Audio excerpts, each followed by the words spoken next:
After the department dinner, Helen from HR dropped a payment request in the group chat. I wasn't feeling well, so I skipped the department dinner last night. The moment I got to the office this morning, I saw the message from Helen in the group chat. Last night's dinner came out to $850. Please send me $45 each. Helen was in charge of HR for our department, and rumor had it her husband was a company shareholder. Naturally, no one dared to cross her. The payment notifications started popping up one by one. I figured it had nothing to do with me and was about to put my phone away when it buzzed again. Helen had tagged me. Laura, you too, don't forget. I wasn't even there. Thinking she'd simply forgotten, I replied in the chat to gently remind her. I never expected her to explode. She launched into a full-blown tirade right there in the group chat. What's that supposed to mean? The dinner was priced per head. I booked everything in advance. It's your problem that you didn't show up, but that doesn't mean you're exempt from paying. Are you really so broke you try to skip out on $45? Helen's words were utterly merciless. My face flushed hot with embarrassment. I had messaged her privately yesterday to explain I couldn't make it.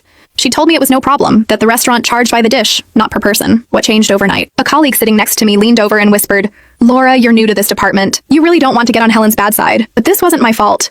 And more than that, what she said was just plain nasty. I took a screenshot of our conversation from the day before and posted it in the group. I tagged her directly. Helen, yesterday you said it was fine. Why the change of heart today? If you had told me up front, I would have just paid it. Are you that hard up for my $45? The moment the message went out, I could hear a collective gasp ripple through the open plan office. Several people gave me subtle thumbs ups. Honestly, I didn't want to make a big deal out of it, but she started it, and I was holding back my harsher thoughts. I'd seen a video from the dinner last night. A few simple family-style dishes on the table. Not even a single bottle of wine. How on earth did that cost over $800? The chat went silent. I ignored it, tossed my phone aside, and focused on my work. I wasn't worried about getting fired for pissing her off. I expected Helen to stomp over to my desk any minute.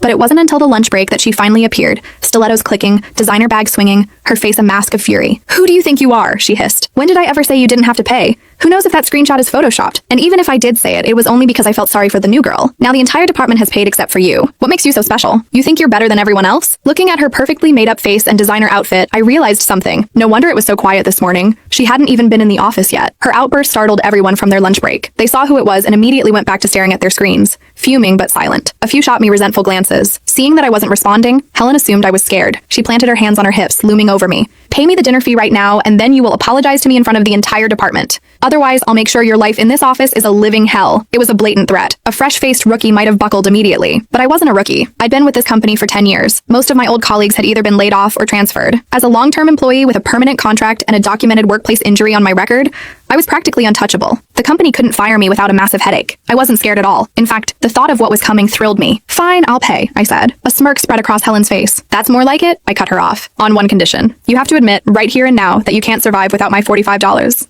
The second you say it, I'll transfer the money. Deal? The smirk on Helen's face froze. When she finally processed what I'd said, she slammed her hand on my desk. Laura, how dare you mock me? Her voice was so shrill it almost cracked. She was genuinely furious now. Then, a cunning look crossed her face as an idea seemed to strike her. She calmed. Click the link in my bio to get the full story for free.